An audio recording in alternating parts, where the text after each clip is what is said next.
Senhores telespectadores da UniTV e TV O Fluminense, muito boa tarde. Nesse momento, damos início ao programa Grupo Mônaco de Cultura e Saúde, que vai ao ar, ao vivo, todas as terças-feiras, às 15 horas. Neste primeiro bloco, o bloco de cultura, temos a satisfação de receber como convidada a professora Lúcia Maria Barbosa Romeu, que no próximo dia 20 de junho tomará posse como membro titular da classe de letras da Academia Fluminense de Letras. Boa tarde, professora Lúcia Romeu. É uma grande honra recebê-la aqui em nosso programa. Muito obrigada, Carlos. Boa tarde. Boa tarde, espectadores. Lúcia Romeu, como você se apresentaria a quem não a conhece? Bem, Carlinhos, meu nome é Lúcia Romeu, eu sou professora aposentada da Universidade Federal Fluminense, professora de literatura norte-americana e gosto muito de poesia, literatura e música. Eu me apresentaria como poeta assumida e que, como diz Carlos Drummond de Andrade, lutar com palavras parece sem fruto, não tem carne e sangue, entretanto luto. Eu faço parte dessa grande luta pela delicadeza, pela beleza e pela delicadeza das pessoas. Chico Buarque já falou, só encontro verdadeiro na delicadeza. Te encontro com certeza no tempo da delicadeza. E é nesse tempo que eu quero encontrar a todas as pessoas. Então, eu tenho uma poesia que eu me apresento, falo assim, não tente enquadrar-me com o hoje, o agora, nem com o tempo de fora que o relógio rege e regula. Eu sofro da inquieta gula do tempo interior, da eternidade, em dose letal. Não tente enquadrar minha visão na janela estreita do fato. Eu existo para além do tato que alcança a tua mão. Eu não sou o meu nome, nem a mágica metamorfose de um dia. Minha essência é o que existe e que sempre existia. Me chame de vida, de luminosa energia. Essa sou eu. Parabéns, Lúcia. Lúcia, a partir de que idade você se considerou poeta ou escritora? Bem, desde criança eu gosto muito de brincar com as palavras. Já aos 6 anos eu comecei a aprender piano, então eu aprendia as músicas e voltava para casa e fazia pequenos versos para encaixar nas músicas que eu também já compunha. Então, assim, tipo o peixinho que se deixou levar pela gula e morreu engasgado com anzol, formiguinha que saiu na neve e prendeu o seu pé. Então, eu fazia pequenas poesias infantis. E depois fui crescendo, e eu me assumi realmente como poeta já aos 32 anos de idade, que eu lancei meu primeiro livro, e então eu estou poeta com o pé na estrada, assumida. Então, a partir dessa idade, eu realmente me visualizei como amante das palavras. Eu cortejo as palavras, faço desenhos com elas e me envolvo como um namoro, e dali sai então a poesia. Quando eu vejo hoje em dia é computador, né, a tela, mas eu ainda gosto de escrever com a minha mão esquerda, que vem direto do coração, que eu sou canhota. Então, quando eu vejo uma folha em branco, me dá aquele estresse bom, o que vai sair daqui, o que minha inspiração vai falar. Então, é realmente uma vida de poeta assumida. Lúcia, você é um nome de destaque no meio literário de nossa cidade. Suas obras sempre alcançaram grande aceitação e tiveram enorme repercussão. Eu queria saber de você, Lúcia, quantos livros já escreveu e publicou? Então, eu considero os livros meus filhos literários. Então, eu digo que eu tenho 10 filhos literários. Não são filhos de carne, mas são filhos de papel, que me fizeram ter mesmo a angústia da gestação, né, do começo, da escrita. Então, eu tenho 10 livros. Começo com esse aqui, Folha de Corte. Sementes em Alto Mar. Sementes em Alto Mar foi meu primeiro livro. E no que eu digo que as pessoas são como um mar bravio, e eu lanço as minhas sementes num mar, não na terra. É meio paradoxal esse título, mas é porque eu estou lançando as sementes das minhas palavras no mar profundo das pessoas. Depois, o segundo livro, Luz, quando eu tive um encontro com o meu nome é Lúcia, Luz, então eu tive a afirmação da poesia. Quando eu digo, agora eu tenho o tamanho da paz, agora eu me sinto livre para voar, eu me sinto luz para brilhar. Depois, então, veio o meu terceiro livro, Folha de Corte, no qual eu digo que o meu livro é uma folha que corta, beija e corta. A poesia tem que ser lírica, suave, macia, mas ela também tem que questionar, porque senão de nada vale. Então, é uma folha de corte. Depois, então, eu fiz essa mesma folha de corte num livro bilíngue, Cutting Leaf. Vou dar um pequeno exemplo. Tem uma poesia que é Feliz Ano Novo. A alegria borbulha como champanhe na taça cristalina do teu riso. E o brinde que trocamos no tocar dos nossos corpos verbaliza que te amo. E é preciso. Aí eu coloquei em inglês. Happiness bubbles like champagne drops in your sparkling smile. And the cheers that we share when our bodies meet and there fulfill all expectations. Do I need explanations? Então, é um livro bilíngue que eu lancei nos Estados Unidos também. Depois vem esse livro aqui, que eu começo assim, dizendo, quem é o enigma? A pessoa se olha no espelho e vê, sou eu. E aí ele é lúdico, ele vira assim e fala, quem é a solução? E a pessoa se olha nesse espelho e fala, também sou eu. Então, dizendo que o ser humano é o seu próprio enigma e sua própria solução. Nele estão todas as perguntas e todas as respostas. Depois vem esse meu livro, Insight, no qual eu digo que o poeta é aquele que tem paciência de olhar a poesia que está no mundo, focalizar a alma e dar o clique do insight. E aí sai a poesia. Depois vem uma carta para você, que é uma correspondência do seu externo com o seu interno, o seu corpo com o seu espírito. Então, são trocas de cartas e que chegam a uma solução final, uma harmonia. Depois vem esse meu livro, O Dom, no qual eu falo que na dor do amor e na delicadeza nasce o milagre da inspiração. No equilíbrio instável da agonia brota o poema, que é sadio e bom. Ah, esse doido mistério doído de quem tem o dom.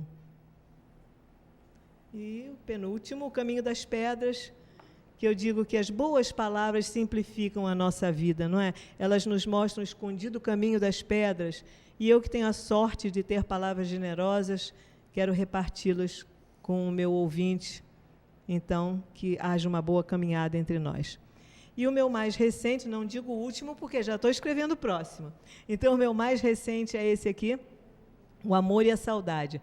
Esses são os meus pais, Luiz Barbosa Romeu, médico sanitarista aqui de Niterói, e Astrid Barbosa Romeu, poeta também, que fez a letra do hino do Colégio Aurelino Leal quando tinha 13 anos de idade. Então, vocês veem que eu tenho a quem puxar. Então, nesse livro, eu faço uma caminhada pela vida deles, memórias, amor e a saudade, que são sentimentos poderosos que nos alugam vaga temporária no rosto e no coração. São devastadores, pacificados, porém, face à força contida nesse grande ciclo eterno de renovação da vida. Parabéns, Lúcia. Então, meus 10 filhos literários. Cátedra, Cromos e Muiraquitã são 3 das editoras que publicaram os livros dessa notável escritora, poetisa, professora Lúcia Romeu. Qual o papel que a literatura representa em sua vida, Lúcia? Bom, a literatura representa para mim a saúde do intelecto e do espírito. É engraçado como nós vemos que as pessoas vão aos médicos querer tirar exames e, principalmente, pedir vitaminas, porque elas querem a saúde do corpo. Claro, isso é muito bom e saudável.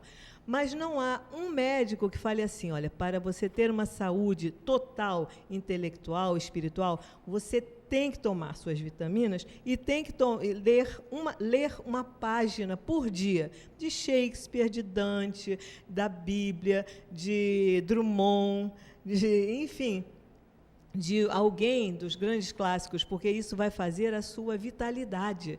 intelectual, não é? Então, eu acho que a literatura, para mim, é absolutamente necessária, fundamental.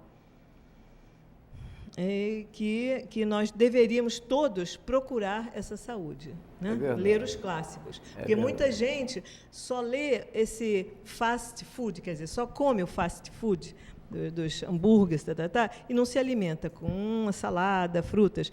E a boa literatura seria justamente essa comida que nos alimenta.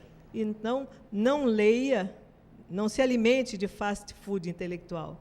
Leia os clássicos, não é isso? Seria o que eu falaria. Você citou Shakespeare com suas peças teatrais notáveis, como Romeu e Julieta, Hamlet, Otelo, Macbeth, e também o nosso querido Carlos Drummond de Andrade, né, com seu Fala Amendoeira e tantas outras obras. Você só escreve poemas, Lúcia, ou também já se aventurou em outras formas de expressão? Bom, sempre que eu penso em falar alguma coisa, enfim, em dar voz à minha alma, eu penso em poesia, desde pequena. Mas me aventurei, sim, por outro caminho, das crônicas. Já escrevi um pequeno romance e já escrevi algumas crônicas. Tanto que os primeiros 6 livros foram só de poesia, só de poesia. Mas, a partir do O Dom, que é o 8º livro, eu já comecei a escrever algumas crônicas sobre a cidade de Niterói. Então, eu faço assim, eu pego um tema como praça, ou como o túnel, então eu faço uma visualização externa do lugar, as grandes praças, depois volto essa visão para o interior. Nós temos as nossas pracinhas particulares, onde deixamos as nossas crianças, nossos sentimentos infantis brincarem. Depois, então, eu pego um túnel, por exemplo, e aí falo do túnel físico, né, onde os carros passam com velocidade, e falo dos nossos túneis, que às vezes nem mesmo nós podemos saber a profundidade deles e a extensão deles. Então, é uma descrição, uma crônica interiorizada, exteriorizada, depois interiorizada. Então, já me aventurei na poesia e na crônica. É bom lembrar também que a professora Lúcia Romeu também já participou de inúmeras antologias, inclusive na Água Escondida, organizada pela acadêmica Neide Barros Rego. Lúcia, gostaria que você nos citasse alguns autores que a influenciaram. Bom, a minha primeira grande influência foi Monteiro Lobato. Eu fui criada no sítio da Dona Benta, e com Narizinho e Emília, e então eu sabia direto os 12 trabalhos de Hércules, etc. Então, foi o alimento da minha infância, Monteiro Lobato. Depois, na grande literatura, Hermann Hesse, Khalil Gibran, gosto muitíssimo de Clarice Lispector, li a obra toda, e li a obra toda de Machado de Assis também. E li a Bíblia, que é o livro maior. Eu li absolutamente todos os livros da Bíblia, considero o livro maior. E gosto muito também, como eu sou professora de literatura norte-americana da universidade, então eu lido muito com a literatura norte-americana e inglesa. Então, pessoas que me influenciaram bastante foram Emily Dickinson, que é a poeta sucinta, que fala assim, em poucas palavras, ela faz uma poesia enxuta e muito densa. Walt Whitman, que é um poeta que ele fala muito, verborrágico, ao contrário de Emily Dickinson. E os escritores, deixa eu ver, muitos bons dramaturgos, né? Tennessee Williams, e os da língua inglesa também, Shakespeare. E agora os nossos, eu gosto muito de Cecília Meirelles, Clarice Lispector, que eu já citei, e atualmente a Nélida Pinhon. Eu tenho lido muito da Nélida Pinhon. E Drummond, que é o meu querido, de cabeceira ali. Realmente você citou nomes aí de escritores, Hermann Hesse, autor de várias obras, Demian, O Lobo da Estepe, que marcaram, né? É a grande literatura, que eu me vi. Gosto muito também de Simone de Beauvoir. Memórias de uma moça bem comportada. Um livro que me marcou muito. Era ligada ao Jean-Paul Sartre, né? Isso, Jean-Paul Sartre. E o Gibran, autor do Profeta, uma obra que muito marcou Enfim, seu nome, o Walt Whitman, o Canções da Relva. Isso. Não é isso mesmo? Isso mesmo. Parabéns por essa... Nada. É uma gama de... Eu não considero, assim, autores lá. Eu considero meus amigos aqui. Eu pego eles pela mão e converso com eles. Enfim, gosto muito. São as palavras que ficaram e que habitam em mim, né? As palavras deles. Lúcia, você é muito ligada à música e à literatura. Sim. Qual dessas artes tem mais importância em sua vida? Então, eu sou muito ligada realmente à música. Comecei a aprender piano aos 6 anos de idade, fiz o curso todo, depois comecei a aprender violino também. Atualmente faço parte da orquestra, sou segunda violinista da Orquestra de Câmara, do maestro Israel Menezes. Nos apresentamos, às vezes, no Teatro Municipal, no Teatro da UF. E agora eu estou também começando a aprender um pouco de saxofone, um jazz, assim. E além do violão, que eu dedilho também. Então, a música foi muito, muito marcante na minha vida, porque eu acho que a música é a poesia dos sons, e a poesia é a música das palavras. Então, música e poesia estão muito entrelaçadas. É verdade. Não é? A gente fala, ninguém fala assim, pá, pá, pá, pá. Nós falamos com um ritmo melódico, tem pessoas que cantam enquanto falam, etc. Então, eu acho que os dois estão muito entrelaçados na minha vida. Eu não sei fazer música, eu faço uma música, eu não sei fazer a música sem uma letra junto e não faço uma letra sem estar acompanhada de uma melodia. Lúcia, todas duas. Você tem um espírito de aventura e já viajou muito neste mundo, por esse mundo afora. Como isso enriqueceu sua vivência como poeta? Eu viajei bastante por esse mundo. Eu já conheço basicamente o mundo todo. Falta assim uns 3 países só para eu conhecer. E isso realmente me enriqueceu, porque novas culturas, novo tipo de gente, né? E eu tenho a mente muito aberta, eu absorvo tudo que eu vejo e aquilo vai para a minha poesia ou para a minha música. São riquíssimos esses personagens que eu já visitei, e eu comecei a minha vida de viajante, de globetrotter, com uma viagem à Europa, como todo mundo começa, com a Europa. E depois, então, fui fazer intercâmbio estudantil nos Estados Unidos. Eu fui morar com uma família norte-americana. Já cheguei assim na minha casa americana, aí o meu pai e a mãe americanos falaram: vamos amanhã visitar sua avó, que mora em Nova York. Eu, que bom, nem sabia que tinha uma avó. E, então, nessa cultura, já nos Estados Unidos, eu levei a música como meu farnel, né? Então, me convidaram para tocar na televisão. Eu peguei meu violão, toquei o samba de uma nota só, falando uma frase em português e uma frase em inglês. E causou o maior sucesso, porque assim eu pude mostrar como era a nossa língua, né? E eles entenderem a música. Depois eu fui morar na Austrália, morei no Japão também, e fui estudar na Inglaterra. E além de outras viagens. Então, pelo mundo, e o que isso enriquece a minha literatura é que eu absorvo realmente as paisagens, os elementos, as pessoas. Eu adoro ouvir as pessoas falarem dos seus casos. Quanto mais simples a pessoa, mais casos maravilhosos ela tem para contar. Então, isso tudo fica guardado no meu interior, e quando eu chego no Brasil, eu passo para o papel. Lúcia, no próximo dia 20 de junho, né, você tomará posse na Academia Fluminense de Letras. Eu gostaria de saber, Lúcia, qual o número de sua cadeira e o patrono? Olha, para mim foi assim, uma alegria maravilhosa eu ser convidada, porque é uma instituição do mais alto grau aqui de respeito na nossa cidade. E a minha cadeira vai ser a cadeira número 10 do Belisário Augusto. Belisário Augusto, que foi médico, deputado, reeleito 6 vezes aqui e nome de rua de Icaraí. E já se sentaram nessa cadeira 4 ocupantes. O primeiro, Epaminondas de Carvalho, que foi jornalista, escritor, desenhista, caricaturista, né, e foi um cofundador da Academia Fluminense de Letras. O segundo ocupante, o Paulino Neto, desembargador, procurador-geral do Estado, prefeito de Niterói e reitor da Universidade Federal Fluminense.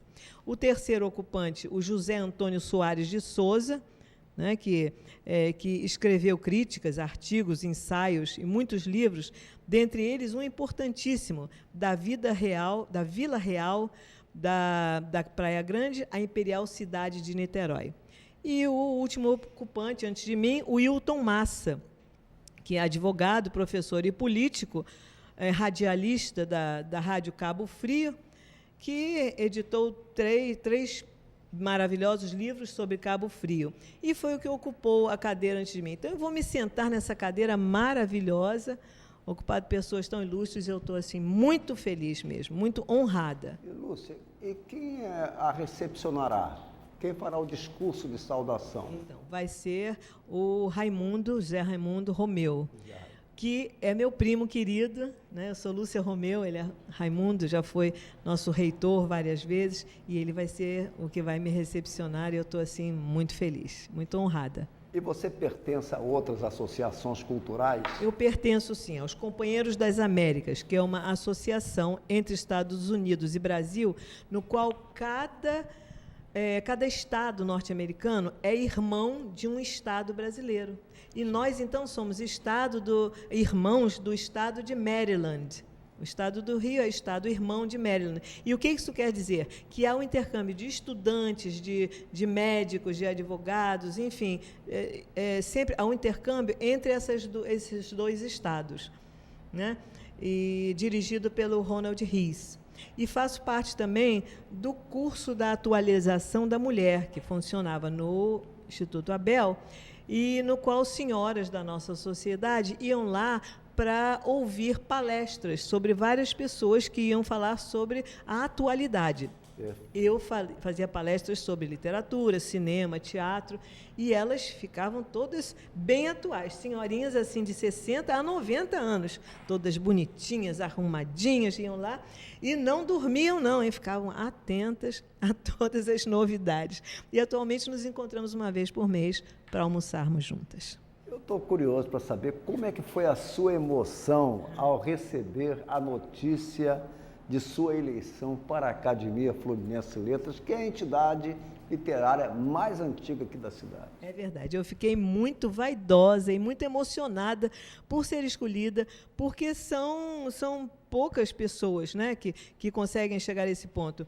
E muito feliz de ter o meu nome, então, indicado, porque significa que eu deixei um rastro poético atrás de mim, e é uma emoção só, uma coisa incrível.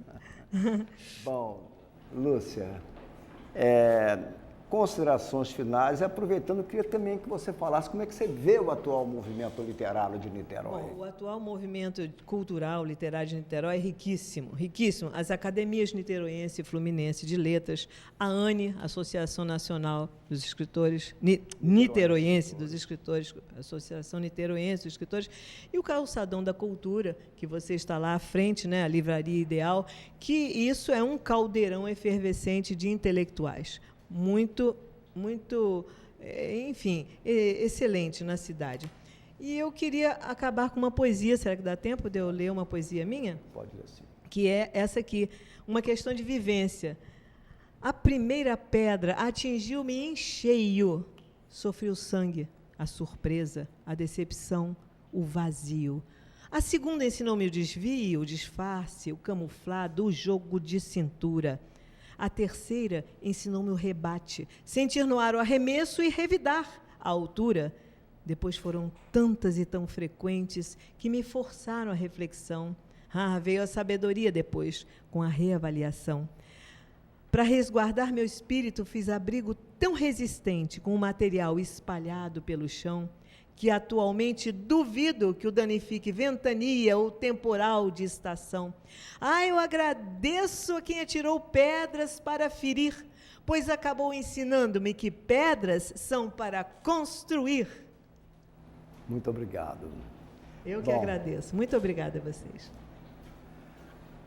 Antes do encerramento, eu quero anunciar que no próximo dia 14 de junho, às 17 horas, na Biblioteca Pública de Niterói, lançamento do livro Fui Professora, da acadêmica Gracinda Rosa. Lançamento dia 14, na Biblioteca Pública, às 17 horas, sexta-feira. E no próximo dia 20, como já falamos, na Academia Fluminense de Letras, posse da acadêmica Lúcia Maria Barbosa Romeu como membro titular. A posse será no dia 20, às 17 horas, no auditório da Academia Fluminense de Letras, na Praça da República 7 Centro. A saudação será do acadêmico José Raimundo Martins Romeu e ficam todos convidados para a posse da professora Lúcia Romeu. Muito obrigada, Carlinhos, pelo seu convite e obrigada a todos. Bem, despeço-me agradecendo a presença da professora e acadêmica Lúcia Romeu em nosso programa e aos queridos telespectadores. O segundo bloco terá o comando, o bloco de saúde, terá o comando de Elizabeth do Vale, que volta ao nosso programa. Muito obrigado a todos e até a próxima.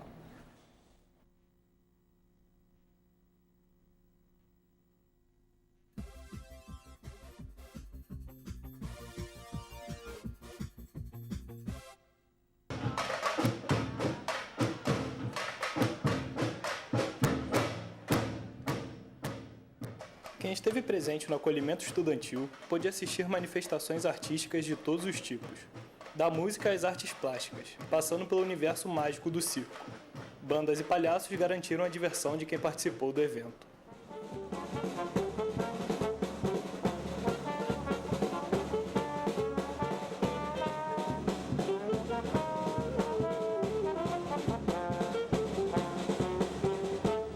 Eu achei que eu vinha trabalhar, mas eu estou só me divertindo, olha que máximo. É maravilhoso esse ambiente acadêmico aqui. E é lúdico o circo, né? O circo tem toda a ludicidade, então essa interação está maravilhosa. O acolhimento também foi um espaço para os alunos da UF mostrarem seus trabalhos, com temáticas e estilos variados. Desde o ano passado, a universidade conta com um curso de graduação em artes, que foi inaugurado com uma turma de 22 alunos. Corpo em cor, absorto em cores, oferecendo cores, oferecendo cores. Quando eu entrei na UF em 2012, não tinha nada disso, não tinha palco, não tinha apresentações, não tinha nem tema. E as pessoas vinham, se matriculavam e iam embora. E esse ano está muito mais integrado. As pessoas estão vindo se divertir, falando sobre arte, está tudo integrado, está incrível, muito bacana. O curso faz parte do Instituto de Arte e Comunicação Social da UF. Os estudantes aprovam o incentivo e a liberdade para a criação. Que foi inaugurado esse curso, na realidade, em 2012. Então, nós somos a segunda turma do curso de arte. E tem uma exposição hoje no segundo andar, aqui no Bloco A, que tem de tudo um pouco, que é um curso que tem tudo, não tem assim, experiência só de uma coisa. É um curso experimental de todas as atividades artísticas, corporal, musical, tudo que você pode imaginar de arte nós temos no nosso curso.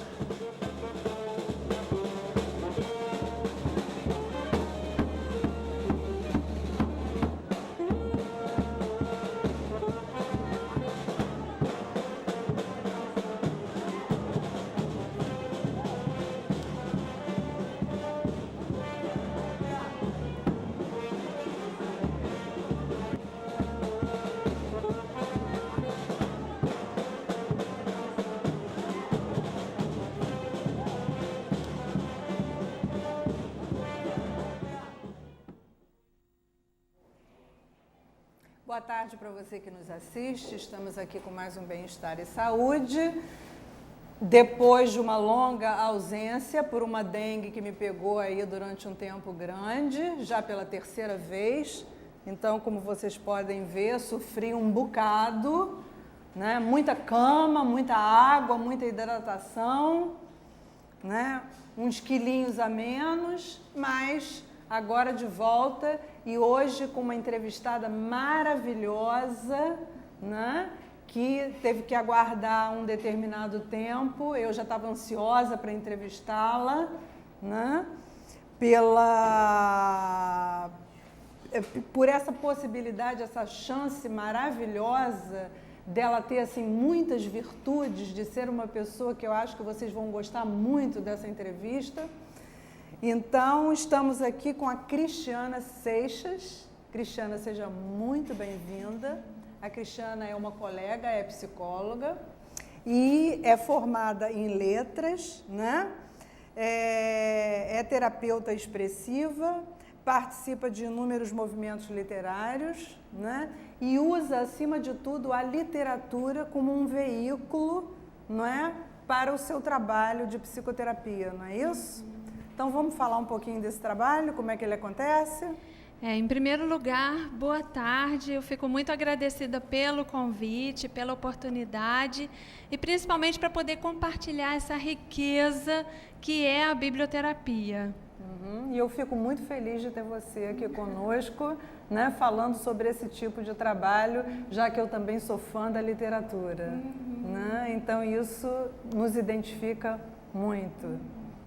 É muito comum as pessoas desconhecerem esse termo, apesar da prática, eu sei que já acontece. O que é a biblioterapia? É a utilização da literatura como instrumento terapêutico.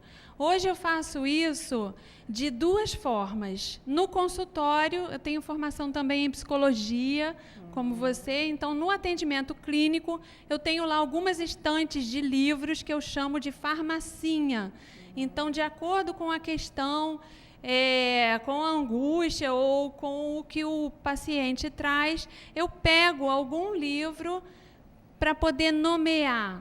É como se fosse uma travessia através da palavra. Aquilo que ele não consegue expressar, algum escritor pode fazer isso com muita propriedade. Além disso, tem as rodas de leitura que são semanais. Eu vou sair daqui correndo hoje e vou para lá, que é toda terça-feira, às 5 horas da tarde. Hoje a gente vai trazer o Cidades Invisíveis, do Ítalo Calvino, que é um livro belíssimo. E nós fazemos uma roda literária, mas não focada no autor, o que ele quis dizer. E sim, lemos coletivamente alguns trechos selecionados, e aí o que importa é o que aquilo desperta em você. Quando você faz essa roda de leitura, Cris, esse trabalho na roda de leitura, você faz naquele momento em que vocês estão ali lendo, quer dizer, você faz como se fosse um atendimento de grupo, você interrompe, quer dizer, cada um lê um trecho, e você interrompe, faz aquela dinâmica ali naquele momento em que está acontecendo a roda de leitura, ou você utiliza a roda de leitura como um referencial à parte, paralelamente ao processo terapêutico individual do seu atendimento. Quer dizer, como é que você utiliza, como é que você faz essa dinâmica? É a sua primeira opção. Então, é uma roda que tem fins terapêuticos, sim. Ali naquele momento. Isso. Então, como é que se dá isso? O trabalho é muito baseado na poética do espaço do Gaston Bachelard, que fala dessa potência que a palavra tem de causar ressonância e repercussão. Como assim? Ressonância porque alguns trechos literários, algumas histórias, elas têm uma penetração que o racional não consegue filtrar. E aí é como se despertasse imagens e coisas guardadas, apagadas, e aí imediatamente você tem vontade de falar. Dando um exemplo, uma vez, conversando com uma pessoa, eu disse uma frase do Camus, no Primeiro Homem, que ele fala do trabalho de uma estupidez de fazer chorar, que consegue tornar ao mesmo tempo os dias mais longos e a vida mais curta. Essa frase causou uma repercussão imediata e a pessoa falou na frente do chefe dela alguma coisa que ela não queria. É como se fosse alguma coisa que desperta e dá vontade de falar. Então, essa é a minha massa de trabalho. O que acontece no grupo é que, algumas vezes, a gente identifica que alguém precisa de um lugar mais protegido, com mais privacidade, para poder fazer um trabalho mais profundo. Mas, então, a gente encaminha para o atendimento clínico. Coletivamente, qual é a riqueza? É do compartilhar de pontos de vista. Então, aquilo, como a Clarice diz, né? Você sabia que uma pessoa pode agarrar numa palavra e perder anos de vida? Então, esse compartilhar de ponto de vista, uma acha um absurdo tal situação, a outra já vem com uma argumentação, e a gente tem uma premissa. ninguém discute para ver quem está certo, porque não existe o certo.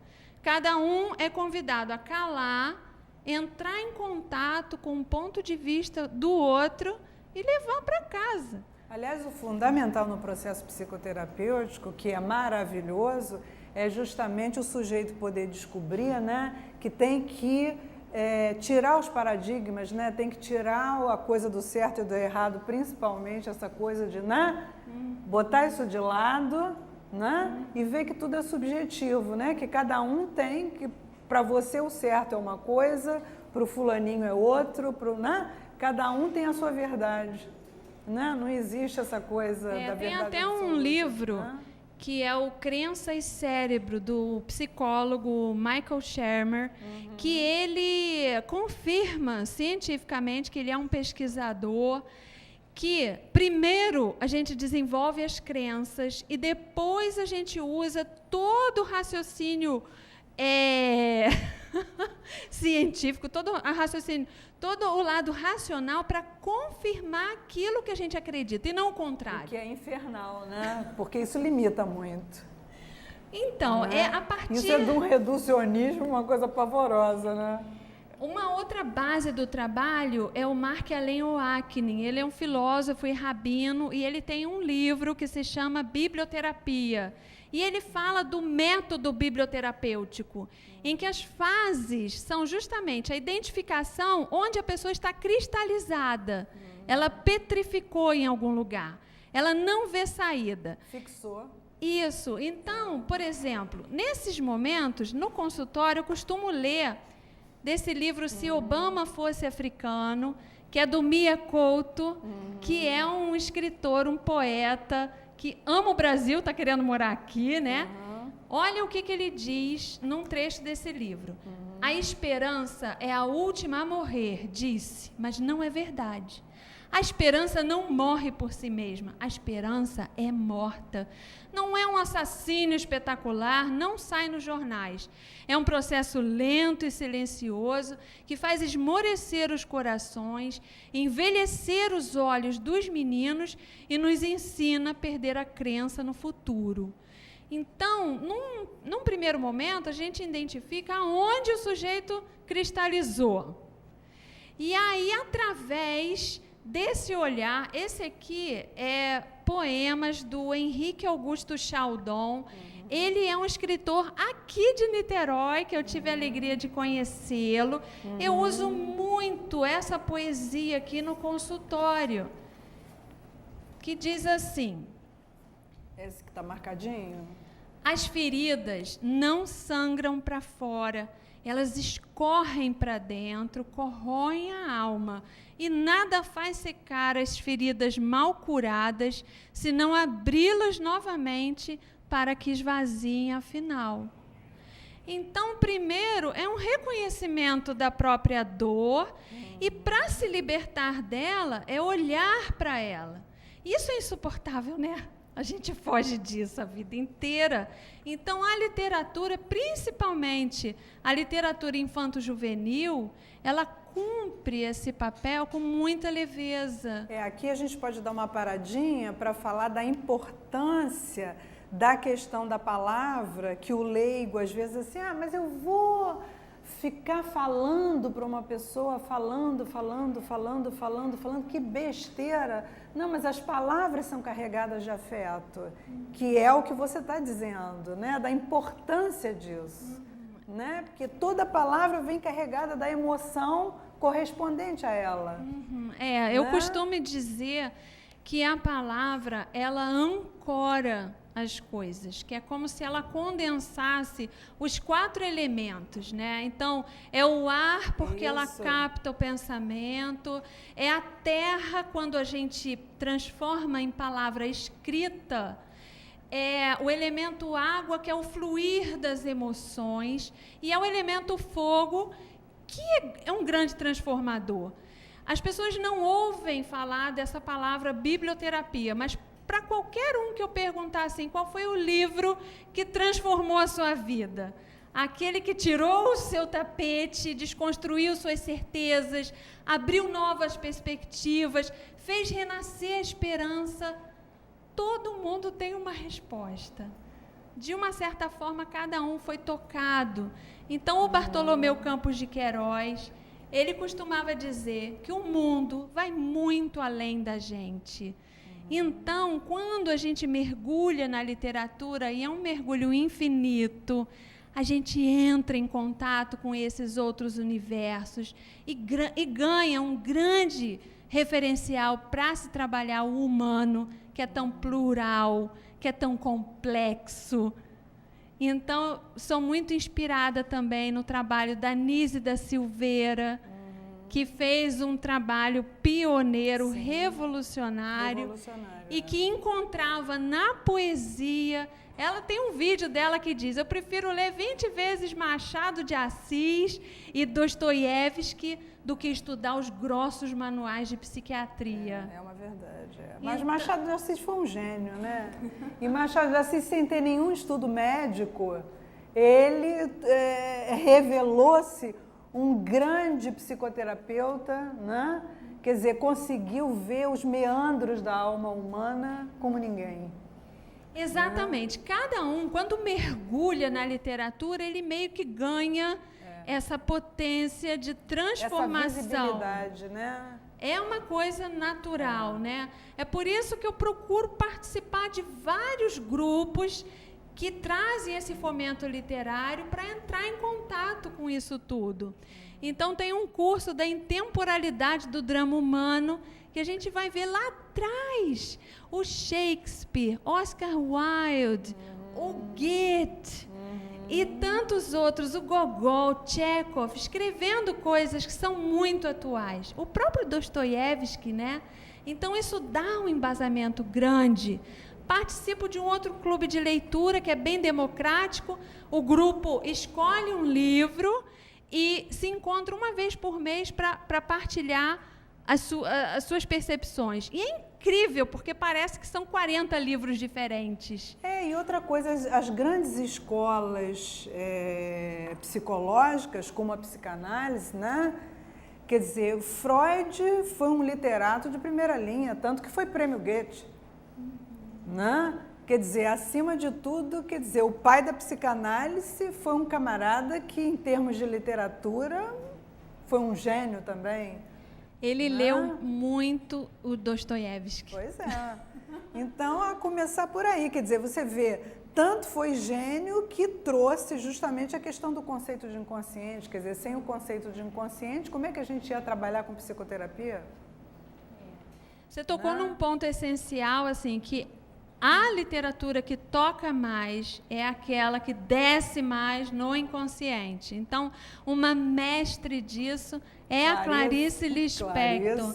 Clarice é muito utilizada no consultório. Tem esse livro aqui, Correspondências, e eu vou ler um trechinho que também é muito utilizado e que parece falar fundo nas pessoas, né? Que ela escreve em Berna, dia 6 de janeiro de 48, a irmã Tânia, e fala assim: Tânia, não pense que a pessoa tem tanta força assim a ponto de levar qualquer espécie de vida e continuar a mesma. Até cortar os próprios defeitos pode ser perigoso. Nunca se sabe qual é o defeito que sustenta o nosso edifício inteiro. Isso dá muita margem para discussão e para aprofundamento. Clarice toca profundamente as pessoas, assim como o Fernando Pessoa. Para os desassossegados que somos todos nós. Ele ainda está mais vivo do que nunca. Até porque Pessoa tinha muito pessimismo na forma de escrever, né? Quer dizer, o que mostrava, eu acho que talvez o grande componente melancólico, né, que ele devia viver, né? Quer dizer, eu acho que esses traços de melancolia ele deixou bastante evidente na sua obra, né? Talvez por isso as pessoas tenham tanta identificação. Tem um trecho da Tabacaria que ele fala: fiz de mim o que não soube. O que podia fazer de mim não fiz. o dominó que vesti era errado. Quando quis tirar a máscara, estava pegada à cara. Quando tirei e olhei no espelho, não me reconheci e perdi-me. Então, ele traz uma angústia existencial que esse poema ele poderia ser escrito por cada um de nós. Sim, com certeza. Em algum momento a gente sempre se identifica, né, com essas questões, né, com vazios. E o que eu gostaria de ressaltar é que esse garimpo das coisas que são biblioterapêuticas, ele não obedece a nenhum padrão assim concreto. Nenhuma hierarquia. Nada. Então, é muito utilizado a literatura infanto-juvenil específica, né, que toca em assunto denso, com muita leveza, com beleza, vamos dizer assim. O Bartolomeu Campos de Queiroz é uma referência nisso. Eu acho que, acima de tudo, você trabalha num primeiro momento aí, pelo que a gente estava conversando, na literatura infantil, eu acho que num primeiro momento você procura trabalhar a questão da perda, né? Das perdas de uma maneira geral. Isso varia de acordo com o que move a pessoa a procurar ajuda. Então, é recorrente, o termo da perda é um tema recorrente. Então, esse livro... Mas você não acha que, quer dizer, que talvez, quer dizer, o dilema humano esteja vinculado obrigatoriamente à questão das perdas, né? Quer dizer, o grande problema humano, eu acho que o grande problema nosso seja a dificuldade de lidar com as perdas. Eu vejo assim, essa dificuldade de desapegar, né? De lidar com a intemporalidade, com a impermanência das coisas, que a gente vive como se pudesse... Com a transitoriedade, né? Então, nós tivemos um círculo até com o Vanderlino, que é um escritor aqui de Niterói, membro da academia. O Vanderlino já esteve aqui com a gente umas 2 vezes. Maravilhoso. Fizemos 2 círculos com ele, o último foi com o livro Café Pingado, e ele falava muito sabiamente, né, que ele está num período de destecer. Então, esse é um aprendizado fundamental para não sofrer tanto diante das perdas que acontecerão, é fato. Porque a gente já está numa faixa etária, eu falo isso porque já estou entrando também numa faixa etária em que a gente vai entrando num ciclo de vida que a gente vai mesmo tendo que se preparar obrigatoriamente para a maior perda, maior crise de perda que o ser humano, a meu ver, tem que enfrentar, que é justamente a perda da performance física, quer dizer, é a perda do corpo físico. Mas isso cabe até, se a gente estivesse lá terapeuticamente, eu ia te mostrar outras coisas, porque é como o Bartolomeu, ele fala assim, há que se prezar a coragem das sementes. Que é a perda do próprio corpo, né? Arrebentar a casca para inaugurar o fruto. Então, o que eu vejo que há uma possibilidade do corpo se deteriorar, sim, mas aí outros corpos podem ser alimentados. Exatamente, inclusive, é isso aí. Esse trabalho da biblioterapia... Por isso é que a literatura é importante. Aí então, é que entra o papel da literatura. O Oscar Niemeyer, no CTI, ele fez a composição de um samba. Assim vou eu, tranquilo pela vida, esperando a noite já solta no ar. Uma coisa belíssima. Então, tem uma parte da biblioterapia que a gente aprender a brincar com a própria cabeça. É aquilo que vai transcender a matéria. Né? Quer dizer, aquilo que o ser humano tem, né? que durante a experiência do viver, ele vai descobrindo, né? Que transcende a matéria. Por isso que eu até... Daí a necessidade da esperança. Quer dizer, a esperança, ela vai justamente trazer para a gente, nesse momento da vida, quer dizer, que já dobrou o cabo da boa esperança, ela vai trazer essa possibilidade, quer dizer, essa possibilidade de você já não mais investir tanto num corpo físico, mas começar um investimento num outro corpo, que não o físico propriamente, esse aqui de carne e osso, mas num outro corpo, seja lá os kardecistas chamam de etéreo, né? enfim, mas que não é desse mundo, não é dessa ordem, não é dessa dimensão, mas já é de uma outra... Enfim, de uma outra... O Gaston Bachelard tem uma frase que eu adoro, que é: a poesia é a alegria do sopro, a evidente felicidade de respirar. Então, eu acredito que esse alimento dos outros corpos, ele vem muito através da beleza da palavra poética, do que ainda é possível se alimentar. Então, eu até divido a biblioterapia em 2 caminhos. Um eu chamo biblioterapia de fruição, que é aquela que visa você brincar com a sua cabeça. Você pode ter limitações que forem, mas ninguém tira a maior liberdade que é interior, que é de você escolher os seus pensamentos, se alimentar das suas memórias, das histórias que você ouviu. Então, você tem esse recurso, independente de não ter mais nada. Isso, para mim, é a biblioterapia de fruição. E uma outra é a biblioterapia clínica, que é de, sim, olhar para a dor. O Rubem Alves tem um livro, As Cores do Crepúsculo, que fala sobre a estética do envelhecimento, que são as perdas, né?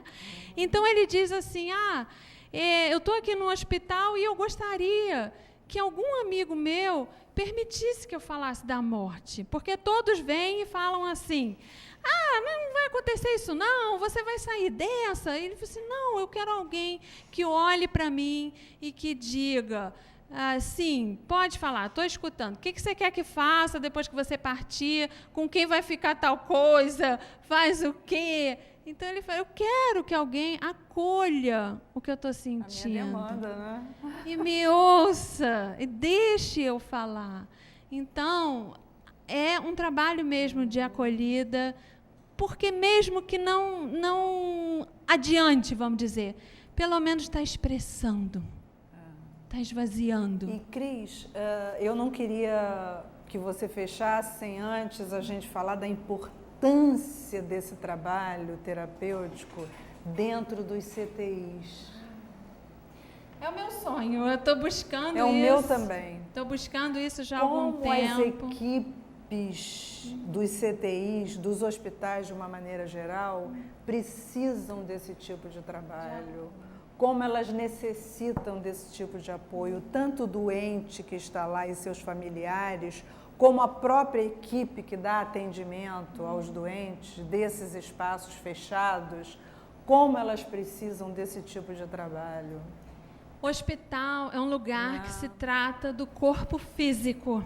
Pois é. E grande parte das doenças, elas são originadas dos outros corpos. Exatamente. Então, essa visão mais humanizada, mais integral, ela é uma novidade. Inclusive, saiu numa revista Galileu, na edição de fevereiro, que não se chama mais terapia alternativa, se chama terapia complementar. Hospitais de referência, como o Albert Einstein, o Sírio-Libanês de São Paulo... Todos eles têm equipe multidisciplinar, esse tipo de atendimento nos CTIs, todos eles têm isso. Eles hoje estão oferecendo para os pacientes uma espécie de cardápio. Se você quer reiki, se você quer meditação, acupuntura... Eu vejo a biblioterapia... Esse atendimento integrado. Está sendo avaliado para ser obrigatório nos hospitais do SUS. Mas, como você disse bem, não é só o paciente que precisa disso. Principalmente a equipe multidisciplinar. A minha mãe faleceu ano passado, nós passamos uma jornada de 9 anos acompanhando dentro de CTI, dentro de quartos, e eu presenciei isso na pele. A equipe multidisciplinar dos hospitais está adoecida. Muito. Porque eles lidam com situações que vão além dos seus limites, físicos, emocionais, mentais, e não tem nem nada, é raríssimo, eu não conheço. Hospital que tenha Eu conheço até um grupo no Hospital Antônio Pedro, mas é uma iniciativa particular, que vai um filósofo conversar, uma vez por semana com a equipe.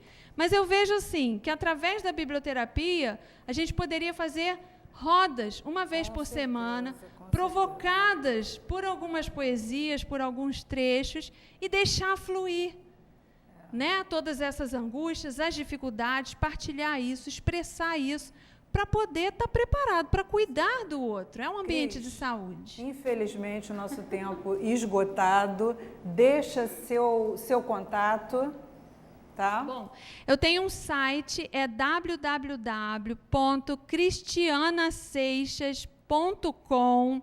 Se colocar no Google Cristiana Seixas, vai aparecer um videozinho também no YouTube que fala sobre o trabalho. Tem também um blog que é livros para todas as idades.blogspot.com.br, que compartilha garimpos de livros infanto-juvenis que podem ser utilizados para quem já realiza... Telefone para contato.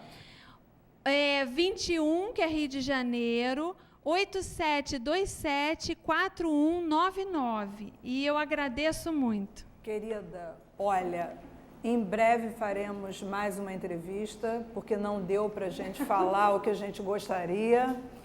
Para você que nos assistiu, meu beijo grande, até o próximo programa. Obrigada.